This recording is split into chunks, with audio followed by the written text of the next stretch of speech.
Welcome back again, everyone. Glad you could make it to our little shindig this afternoon. This is the Foxish, happily presenting to you I Played a Thing, Revelations Persona Edition. We're moving into part 7 now. I apologize for the slightly slow pace of this one, but this game takes forever to get itself set up.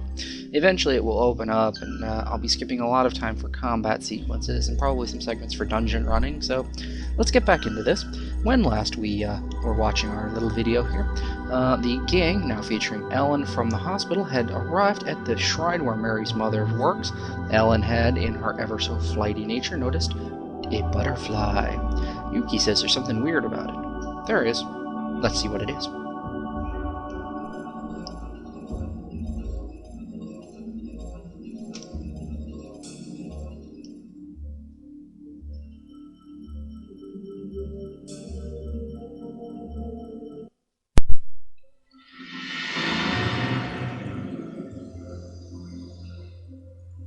Welcome back, my friend. Have you mastered the use of your persona? As you have noticed, the whole world has started to shift to a world that should not be. People with strong minds can stop this insane shift from moving any further. Many doors will be open to you in the future, and you will see the deeds of very evil men. It will be up to you to decide which door is the right door. Do not forget this.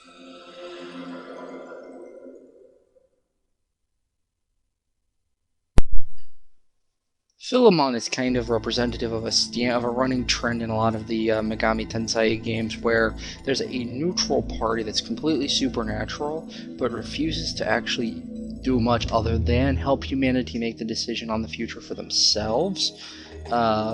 In earlier games, it was even possible there were actually 3, 4, 5. In one game, there's 9 different directions you can take based on your alignment and personal philosophy.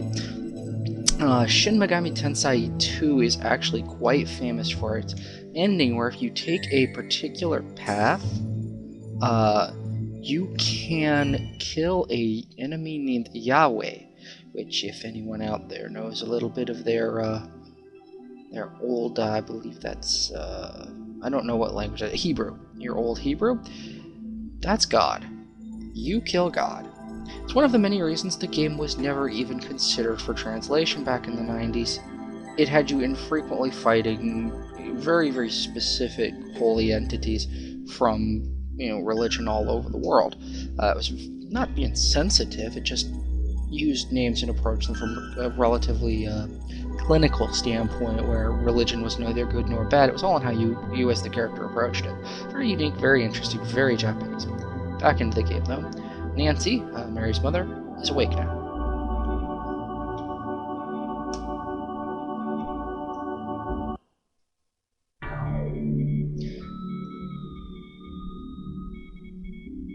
Does she look alright?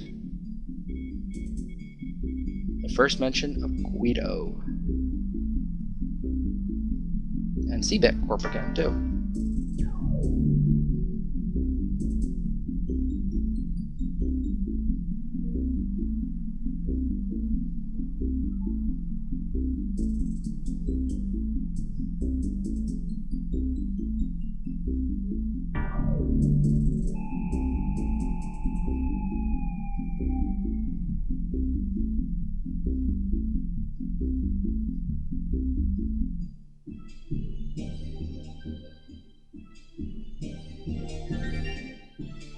And she's down again.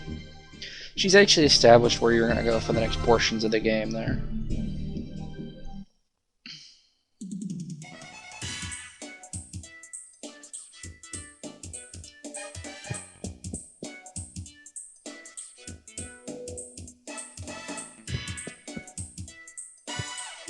The dynamic duo stomping out the door. Your party ever shrinking. It stops doing that not too long into the game, just to make things easier on you.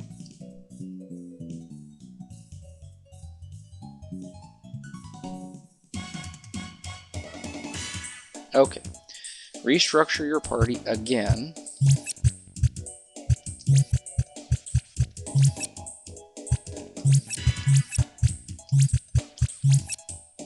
even melee weapons have a sort of a cone that they can approach damage on. Each weapon actually is different. So keeping characters to the side has a tendency... That was not my intended result. I did not actually save the form. I hit circle. Okay, let's do this again. Pausing so you don't have to watch me do it again. Okay, you'll notice the butterfly Philemon just reappeared again. He will happily heal you, which is actually monumental because you're going to have to run through the city again. Now, one thing he mentioned in his conversation is making sure you've mastered your personas. Personas actually gain power the more they're used. They gain abilities as they gain levels. They become much more useful over time. This means that if you choose not to use them for whatever reason, they're not going to be very functional. And that's actually going to be a huge problem. So I'm just going to go ahead and walk to the school with the video running, simply because it's not a very long walk. I mean, this place is enemy infested now. You'll notice I'm checking the map a little regularly, because I'm not 100% sure where I'm going, and it's a little difficult to orient. You can only cross the streets of crosswalks. What good little people. Okay. Stopped for a little bit of combat there. That gigantic flashing barrier actually got mentioned a little bit earlier. There is a magic barrier created by Guido's Diva machine that is keeping everybody in the town.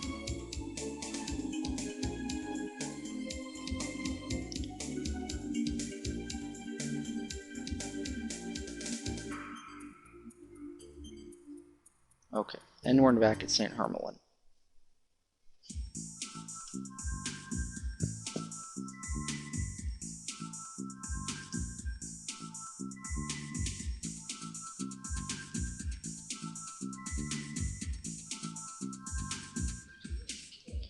Another sign of the relatively lousy translation of the dialogue. That's incredibly awkward and corny, and really no effort was made to make it sound any better than it did. It's a side effect. Atlas sort of rushed the translation. They've gotten far better in years since.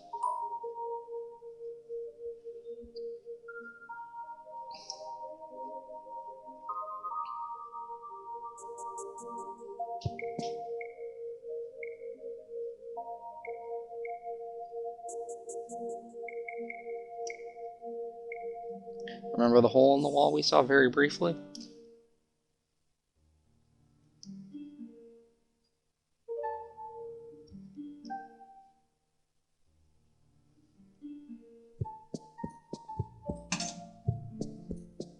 And everybody is now out of your party.